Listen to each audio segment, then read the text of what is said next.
Hey everyone, welcome to today's Program Yourself Thin podcast. Today we're talking about reframing the foods that are making you overweight.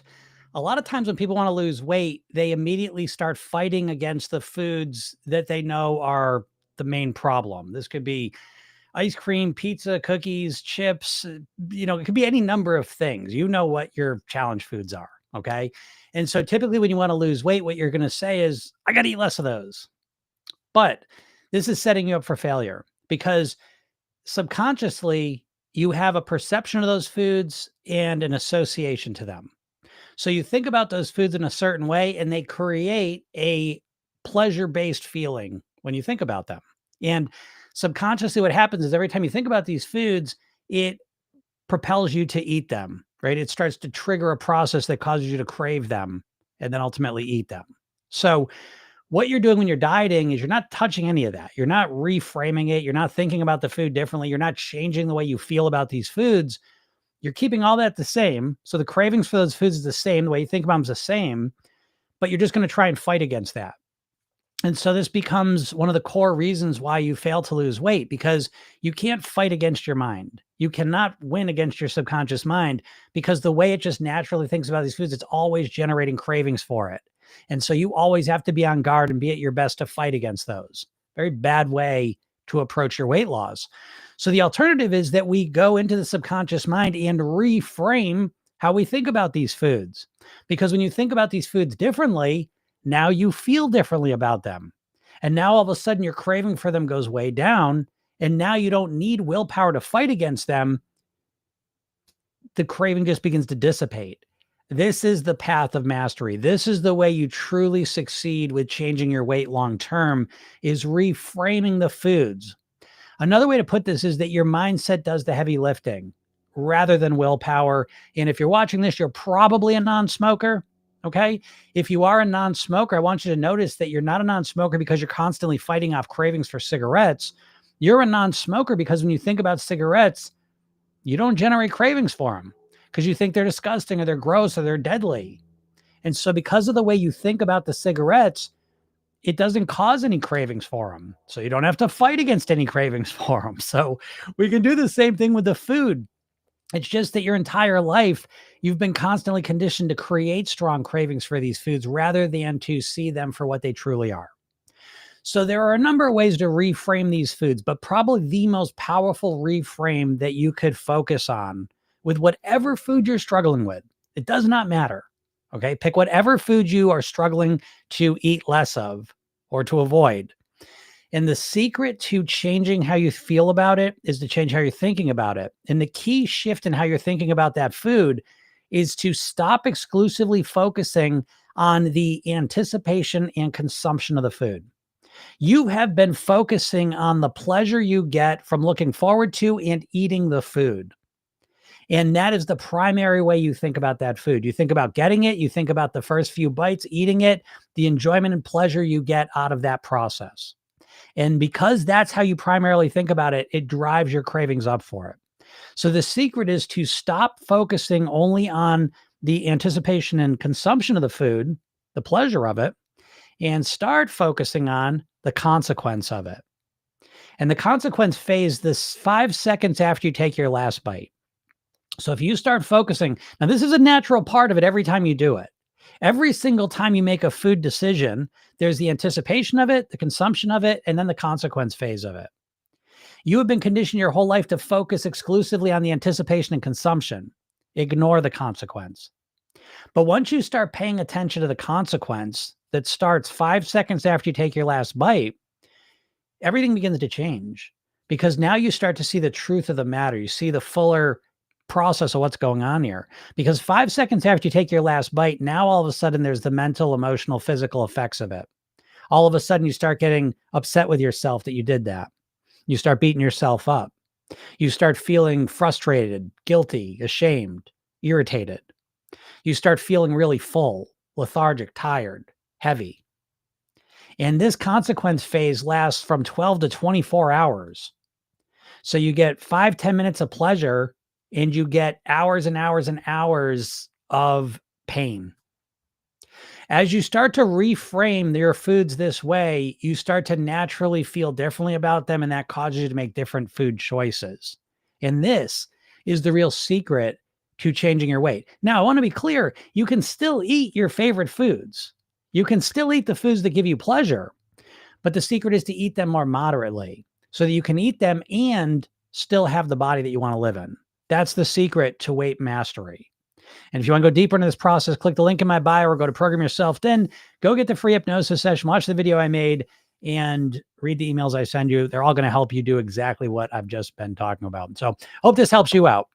And if anyone has any questions, feel free to ask them. Any weight loss questions are fine. Anything you're dealing with, I'm happy to help you out with. And I can help you out because one thing you will find about me is that I come at weight loss much differently than what you're typically going to hear, because most of what you're going to hear is diet-based, people telling you what to do, what to eat, how to exercise, and that ain't your problem. You know enough right now to lose weight. Well, you know enough about what you shouldn't eat, what you shouldn't eat. The big problem is you don't know how to get yourself to do it. So that is the big issue with your weight right now. And if you learn how to run your own mind, that is the missing piece of your weight loss process. And once you figure that piece out, who knows what you could accomplish. What's up, X? X says, I don't feel good after eating lots of sweet, sugary foods like brain fog. Yep. So it's easy to think that I eat less sugary sweets and not have brain fog, just enjoy small pieces. Cut down and not cut off so much craving. Yeah, exactly. This is the way you create change. You know, you have a subconscious pain pleasure scale that you're constantly referencing. And whatever food you think of, it's instantly doing this pain pleasure thing. And the foods you're struggling with are more more pleasure and less pain if I eat that food. And you can't fight against that scale. Like if that scale's set to, oh, it's more pleasure, less pain, then you're going to be wanting to do it. And it's going to be a never ending machine driving you to that food that you have to fight against your willpower. That's why it doesn't work. So the alternative is to change the way that you subconsciously think about that food, which is, again, it's not hard to do. You've got the truth on your side. Don't tell me when you go and eat your favorite junk food, processed food stuff, fast food stuff, that as soon as you finish taking the last bite, 5 seconds later, you do not feel pain mentally, emotionally, physically. You do not feel light, happy, healthy, inspired, excited, the best version of yourself after you eat a fast food meal, junk food, a bunch of processed food bullshit. No, you don't. No, you don't. And so I'm not disputing that it's pleasurable while you're eating it. I'm not arguing that.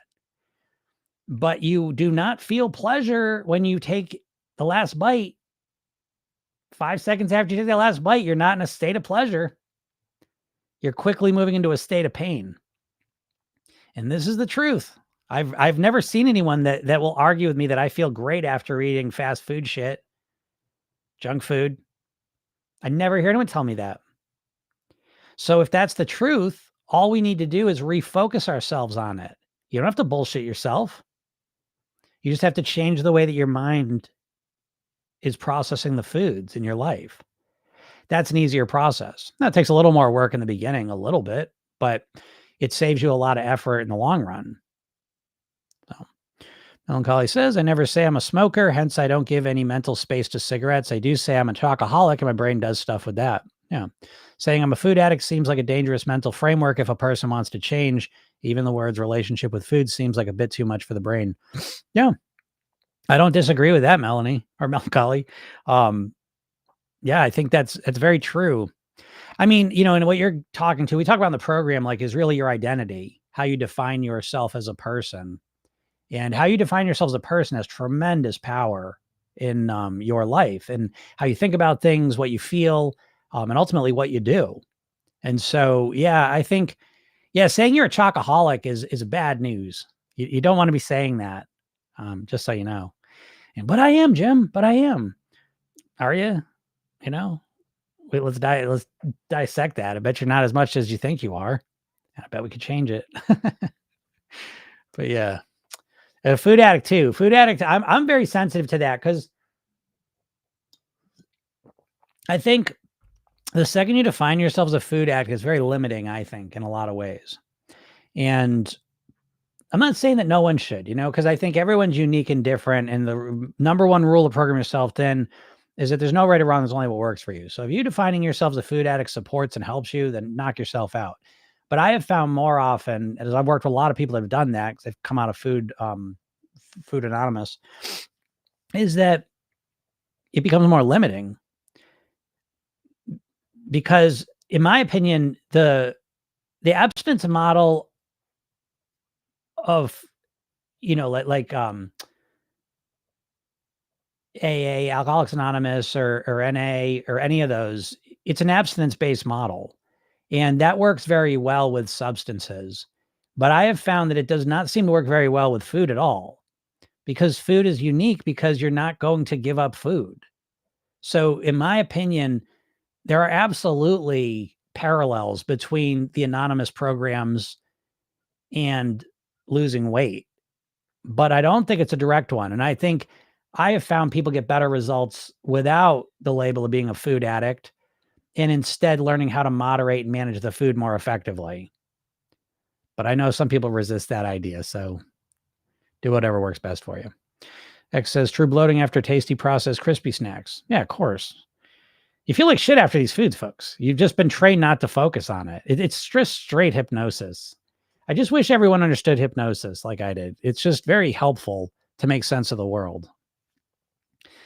But yeah, you've been literally hypnotized your entire life by the food industry to focus on the anticipation and consumption. And you've been hypnotized primarily through literally tens of millions of food ads that you've been exposed to in your life.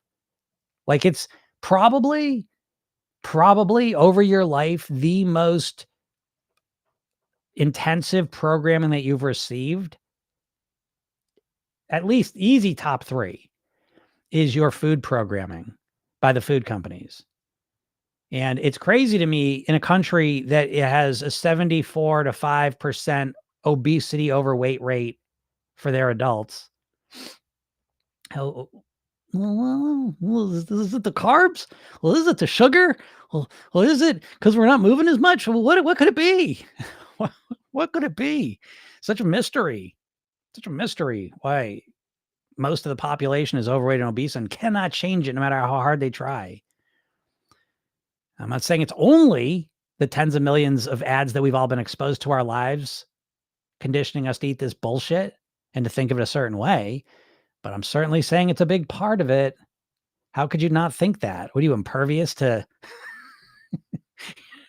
You impervious to conditioning? Are you? I mean, it's a multi-billion-dollar industry. Do you think people spend billions of dollars on shit that doesn't work?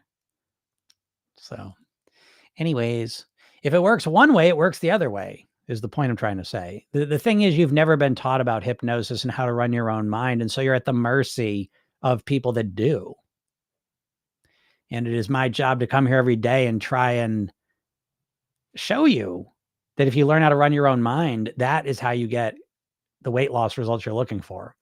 And if you don't know how to run your own mind, then other people are going to run it for you. That's about as simple as I can make that. So let me make it simpler. I guess I can make it simpler. If you're overweight right now, I can almost guarantee you it is because you have been conditioned and brainwashed by the food companies and the diet companies, which are one and the same, by the way. Weight Watchers was owned by Heinz. Jenny Craig was owned by Nestle. Atkins Food Products owned by the same company as Onions, Pretzels, and Cinnabon. Slim Fast owned by the same company as Ben & Jerry's ice cream. So yeah, they're all the same companies and they're all filling your head with a bunch of bullshit that's keeping you overweight. So you would have to convince me how the hell you are ever going to lose weight long-term without changing your mind. You would have to convince me of that, because I don't believe it's possible. You explain to me how 95% of people that lose weight on a diet put it back on. What's going on there? What's up, Sonia? Sonia says, meal planning and grocery shopping are a trigger for me. How should I approach this? Well, great job. I mean, the first step's always awareness. Okay. So you got awareness that meal planning and grocery shopping trigger you. Now, how do they trigger you? That's the next thing I'd want to know. Awareness is understanding what's going on with you because, folks, you're all on autopilot. You're unaware of what's really happening. I promise you. You have a vague sense that you're eating too much. Well, I'm eating too much sugar, too much carbs, but you don't have a real detailed sense of what's going on there. So it's a process of awareness first. What's going on? Okay, meal planning and grocery shopping trigger me. What's trigger you mean? Trigger you how? How should I approach this? Well, I want to know how they trigger you, first of all, because those are two separate things. So I doubt meal planning and grocery shopping trigger the same thing in you. I'll just riff on this for a second just because it's common. Grocery shopping can trigger a person. They go grocery shopping and they get a bunch of food they didn't want to get. All right, that's common. So if that was something you were doing, then it becomes focus in on when you go grocery shopping. Let's come up with a better mindset and strategy for when you go grocery shopping. How would you like to go grocery shopping? I don't mean to come across like an asshole, but it's like in my world, this shit is not that hard. And it's not that hard because it's just not that hard. You've been conditioned to think like a dieter, and that's why you're struggling so much. But when you look at this stuff with a clear mind and you start utilizing all the skills and abilities you have in exhibit in other areas of your life over with your weight loss, it ain't that hard. The problem is every time you think about weight loss, you get so emotional and you just shut down your most valuable pieces of you, if that makes sense. Julie says, it's my birthday and I discreetly threw away my piece of cake. Not worth it. Happiness better than pleasure. Thanks to PYT. All right. Yeah, Julie's in the program. Yeah, good for you. Sometimes you eat the cake, sometimes you don't. All or something, baby. Nice job. And happy birthday, Julie. Happy for you. Nice job. Not worth it. Yeah. It's nice to feel that sometimes, right? And then sometimes you feel like it is worth it, and then sometimes you eat it. You know what I mean? Like, again, life's not black and white.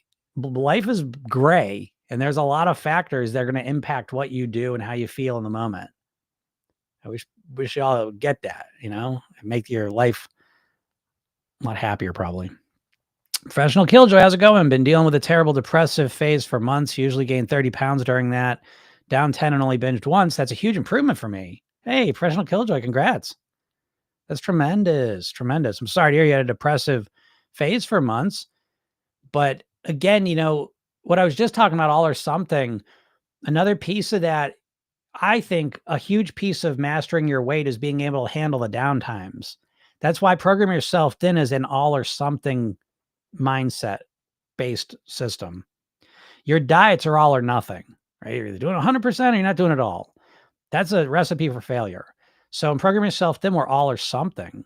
Yeah, sometimes we're like Julie and it's birthday and cake, and I don't want it. It's not worth it. I'm feeling it. I'm feeling good. I don't want it. Great. Other times we're in a real negative depressive state. Well, now we're on, you know what I mean? We can't operate the same level when we're in that mode. Well, just ignore the mode. Okay. Yeah, you're not a human. You know what I mean? Like again, this idea of dieting is this fantasy land where no matter how you feel, you can just act the same. And it's complete and total fantasy fucking land. Bullshit. You're a human and you're gonna have good and bad times. Prove me wrong. Tell me you're the person who doesn't have any fucking bad times. No way. So great job, Professional Killjoy. A lot of success comes in ways that doesn't seem like success in the moment because, again, the diet industry has sold you this big crock of shit that you're going to get to your goal weight and everything's going to be amazing. You don't want any more depressive moments. Everything's going to be amazing. You'll be wearing bathing suits? Fuck. You'll never be sad again. You'll be wearing a bathing suit. How could you be sad in a bathing suit? So it's a bunch of bullshit. And if you do ever get to your goal weight and then you get to a depressive state, what the shit? Hey, I'm not supposed to be sad. I'm at my goal weight. Well, guess what, folks? You can be sad at your goal weight too. And getting there, we have to ride out the down times. So great job, Killjoy. Again, and that's amazing, right? You usually gain 30 pounds and now you're down 10. Amazing. So that's a big deal. And the big deal about it isn't just the weight piece of it, is that you probably experienced a more mild depressive phase and it probably lasted it was probably shorter. Let me know. And that's even more important. But great job. That's what it's all about, in my opinion. It's so much more than the weight. I can't just keep saying the same thing every single time, but that's the big thing. It's so much more than the weight. It's not about the weight. And I know you think it is. And the diets condition you about that, but it's so much more. What's up, Kathleen? Kathleen says, I use the word dependent and I release that dependency. That's a good one. I like that. I like that. I love language. D says, what was your 3 worst eating habits before you lost weight? Worst eating habit. Holy shit. It was all in a bad eating habit. My days were a blur of the same thing. I would wake up, eat a breakfast of usually like Wonder Bread, Jif peanut butter, some cereal that wasn't that bad, Cheerios, Rice Krispies, Chex types things, but I put a bunch of sugar on top of that. That would be my breakfast. Then usually about an hour or so later, I'd have a snack of donut, croissant, muffin. Then I'd have lunch, usually have a sandwich, chips, cookie, maybe chocolate milk or something. Then I'd have a snack in the afternoon, which was usually a candy bar and a chip, sometimes a soda. Then I'd have my dinner, which is the healthiest meal, typically in the sense that it was the most natural, but it was still tons of calories. And then an hour, 2 hours later, I'd start just eating and I'd be snacking all night on whatever.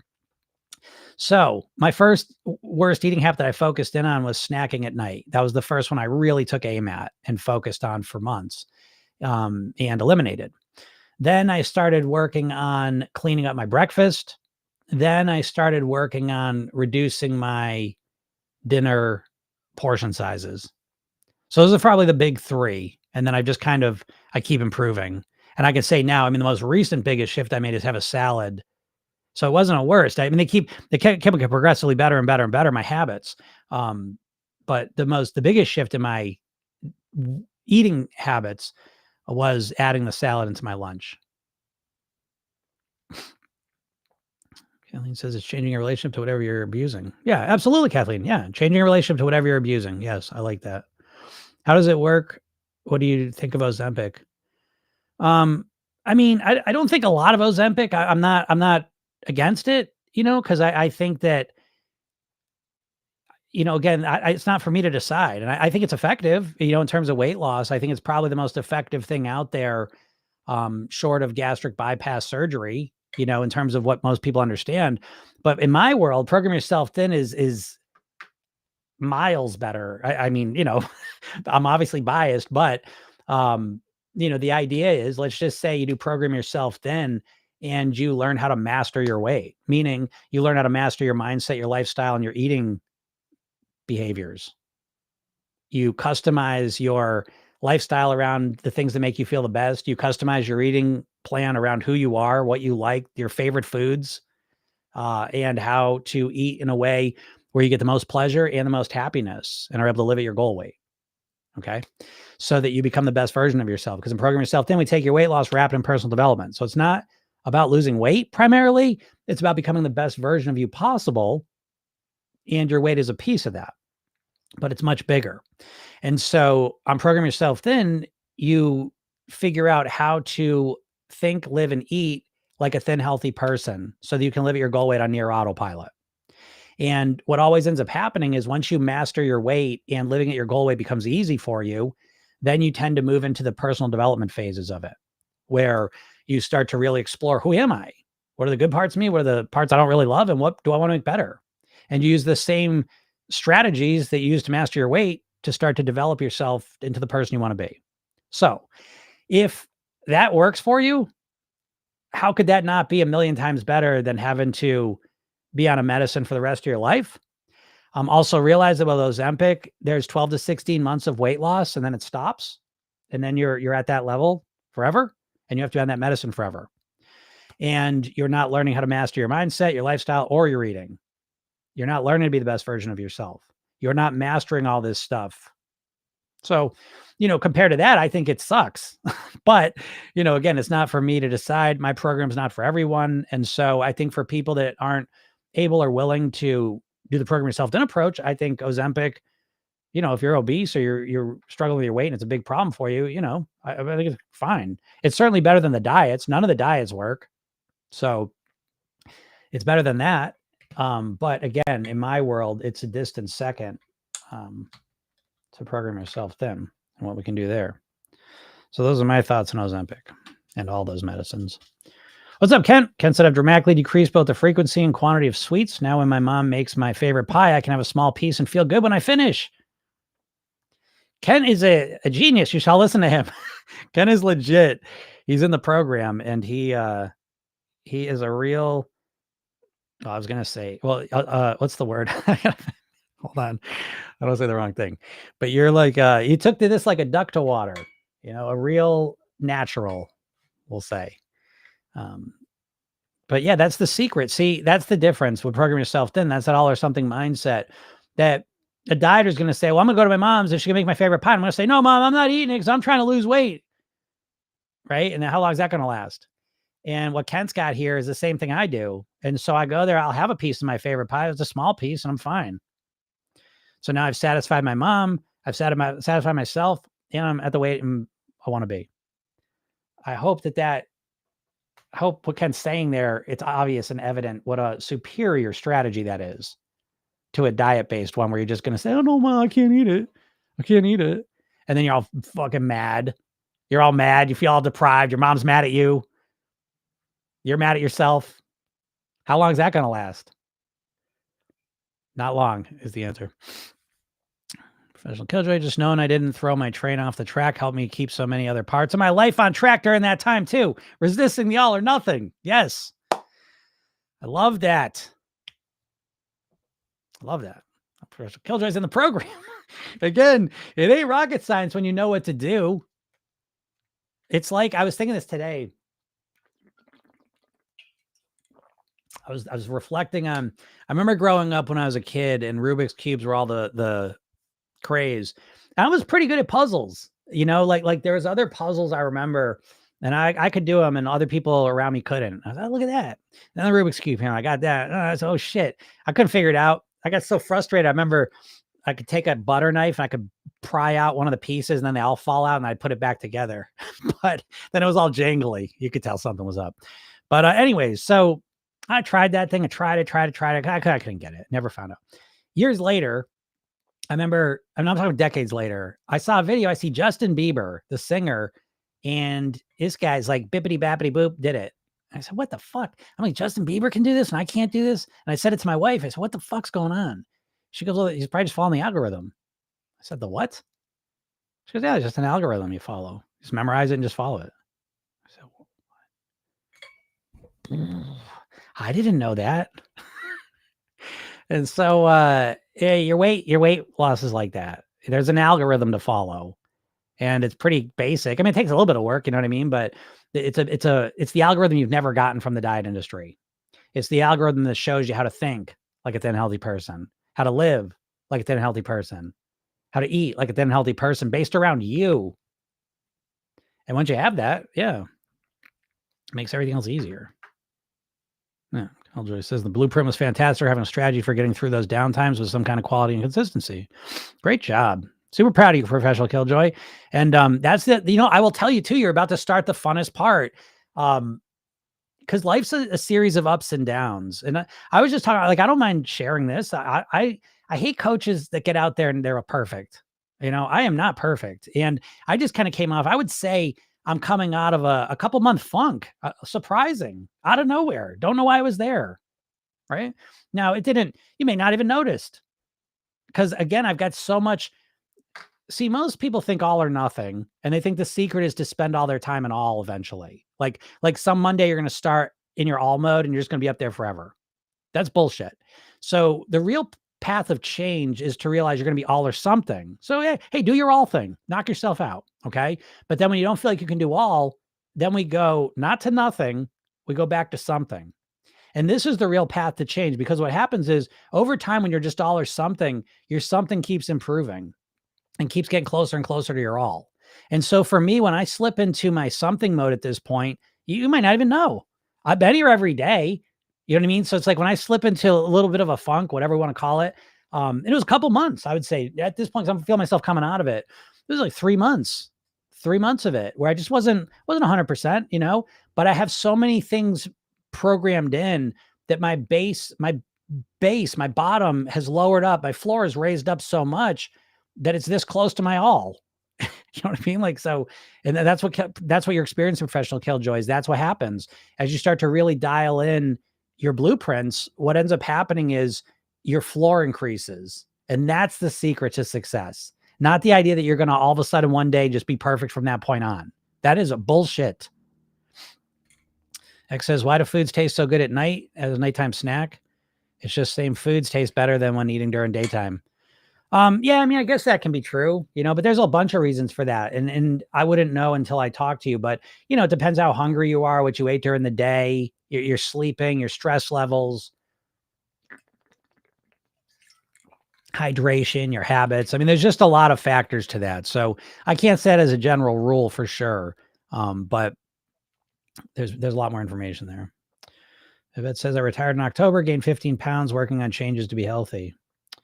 Yeah. Well, congrats on retiring, Yvette. And yeah, just keep working on those changes. You got more time now. Tricky says, I've lost 2 stone since September last year. Nice job. Great job. And it's great that you've been keeping it up for a while. So nice job. You're one of the few. So enjoy that.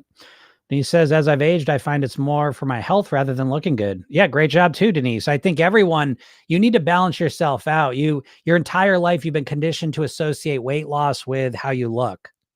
And the real motivation and power is in how you feel. And again, I'm so excited. And I only say this because it's this close. I literally was working on this before I got on here, and it is 85% done. Is the goal weights quiz that I put together. It'll take you literally 40 seconds to do this. And you'll answer this and it'll reframe how you think of your goal weight. And on top of that, I got a training that comes with it for free. I'm giving you all this for free. So if you're not on my email list, and you get on my email list by going to my bio and clicking the link and go and get the hypnosis session I give you. You can go to Program Yourself, then click on the free hypnosis session. If you go there, you'll get, I'm going to email this out this weekend probably. And it's a game changer for exactly the reason you said, Denise. All of you have to listen. You can still want to look good. I'm not taking that away from you, but you need to bring more to the party than just wanting to look good. And I know you think you don't. I know you think you're motivated. No, Jim, I really want to look good. Okay. How's your weight doing? Well, I'm overweight and I've been overweight for 10 years, but I really, really want to look good. Yeah. Well, if you're overweight, it's a literal, if you're overweight, there couldn't be more evidence or proof that you're not really motivated. Just to keep it simple, your weight is probably your best motivation score. You can't just, oh, no, I'm really motivated. Well, what the fuck does that mean? Your motivation is revealed in what you do day in and day out. And so if you're eating and living in a way that keeps you overweight, it is literally because you're not motivated enough. And you're not motivated enough almost exclusively. What I find is you're not motivated enough because your weight doesn't mean enough to you. If it only means I want to look better, I know you think that should be enough motivation, but it's clearly not. And we need to bring more motivation to the party.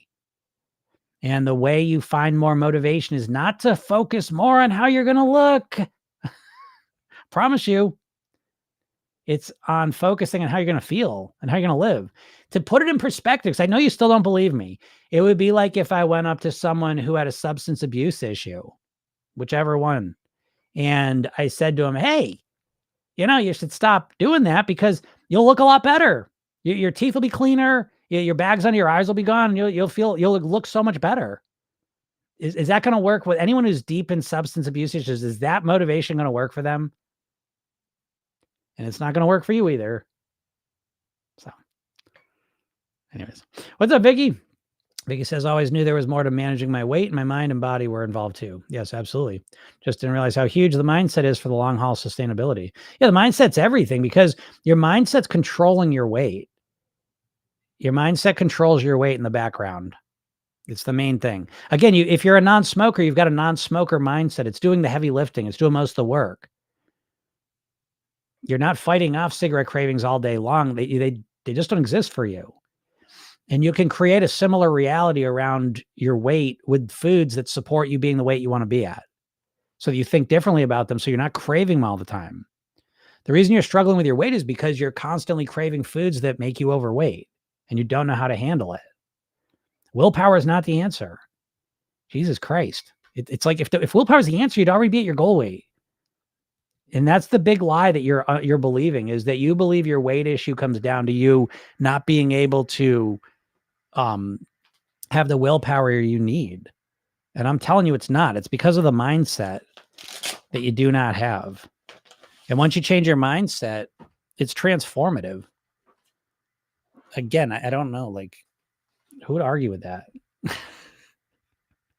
Like, would anyone argue, oh, no, it's not my mindset, Jim. I know what to do. I just got to do it. Well, what the fuck? Why do you think you're not doing it? You don't think that's your mindset? Mindset's the biggest missing piece of weight loss in our culture. Diets don't teach you mindset. Not really. What's up, Nina? Nina says, how to stay in a calorie deficit in your luteal phase? I'm not sure what that means, but I don't like I don't like at all the term calorie deficit. I don't like it one bit. It implies a temporary deprivation. No one wants to live their life in a deficit. You know what I mean? Like it's not inspiring to your brain. It doesn't make sense. So the first thing I would do is change calorie deficit to the concept that I'm reducing my average caloric intake. I'm reducing my average calorie consumption so I can live my goal weight for the rest of my life. I like that framing a lot more than calorie deficit. And then once I've framed it that way, I systematically focus on reducing my average calorie consumption in a way that I can maintain for the rest of my life. And in Program Yourself, then we do that through structuring our eating. So we structured around what we want. So we structure around our favorite foods, the foods that bring us the most pleasure. So yeah. What's up, Carol? Carol says, do you think a connection to a higher source or spirit is helpful? Yeah, absolutely. If that's how if you think that way, you know what I mean? Like if you're a person who is spiritual or religious or, believes in some higher source, if that's part of your paradigm, absolutely. I can tell you, for me, it's a huge part, a huge, huge, huge part. So again, the more motivation, the better. Now, if you don't believe in that stuff and that's not part of your paradigm, then fine, forget it. You don't need it. But if you're a religious person or a spiritual person, for me, I'm a yoga instructor, and like a literal, it's a very, like, my energy, my spirit, that sense of who I am when I'm living at my best is a huge part of my motivation. Because when I'm living the way I want to live, I feel like I'm shining. I feel like my spirit's kind of shining and I'm radiating, if that makes sense. So even just on a simple, even that way of thinking about it, I find to be very beneficial. So yeah, I would bring into this anything that you possibly can that will support you. And that's a big one. So yeah, if you're built that way, bring that into the mix, because anything that can help you is going to be useful, in my opinion. So, all right, everyone, I'm gonna get out of here. But if you, if you're not on my email list yet, please go get there. I got some cool stuff coming, and you'll want to be there. The hypnosis session right now is awesome. So you can go check that out. You can click the link in my bio, go to Program Yourself Thin and get that. I'm live every day, Monday through Friday, usually around noon Eastern.